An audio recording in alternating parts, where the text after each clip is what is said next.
एक बार राज दरबार में नीलकेतु नाम का यात्री राजा कृष्णदेव राय से मिलने आया। पहरेदारों ने राजा को उसके आने की सूचना दी। राजा ने नीलकेतु को मिलने की अनुमति दे दी। यात्री एकदम दुबला पतला था। वह राजा के सामने आया और बोला, महाराज, मैं नील देश का नीलकेतु हूँ और इस समय मैं विश्व भ्रमण की यात्रा पर निकला हूँ। सभी जगहों का भ्रमण करने के पश्चात आपके दरबार में पहुँचा हूँ। राजा ने उसका स्वागत करते हुए उसे शाही अतिथि घोषित किया। राजा से मिले सम्मान से खुश होकर वह बोला, महाराज, उस जगह को जानता हूँ जहाँ पर खूब सुंदर सुंदर परियां रहती है। मैं अपनी जादुई शक्ति से उन्हें यहाँ बुला सकता हूँ।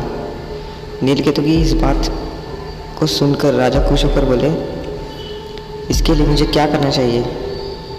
उसने राजा कृष्णदेव को रात्रि में तालाब के पास आने के लिए कहा और बोला कि उस जगह मैं परियों को नृत्य के लिए बुला भी सकता हूँ। नीलकेतु की बात मानकर राजा रात्रि में घोड़े पर बैठकर तालाब की ओर निकल गए।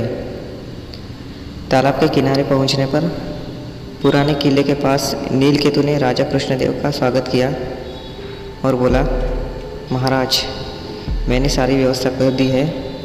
वह सब परियां किले के अंदर है। राजा अपने घोड़े से उतरकर नीलकेतु के साथ अंदर जाने लगे।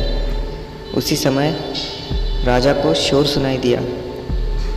देखा तो राजा की सेना ने नीलकेतु को पकड़कर बांध दिया था। यह सब देख राजा ने पूछा, यह क्या हो रहा है? तभी किले के अंदर से तेनालीराम बाहर निकलते हुए बोले, महाराज, मैं आपको बताता हूँ। तेनालीराम ने राजा को बताया कि यह नीलकेतु एक रक्षा मंत्री है और महाराज, किले के अंदर कुछ भी नहीं है। यह नीलकेतु को तो आपको जान से मारने की तैयारी कर रहा था। राजा ने तेनालीराम को अपनी रक्षा के लिए धन्यवाद किया और कहा, तेनालीराम, यह बताओ, तुम्हें यह सब पता कैसे लगा? तेनालीराम ने राजा को सच्चाई बताते हुए कहा, महाराज, आपके दरबार में जब नीलकेतु आया था तभी मैं समझ गया था।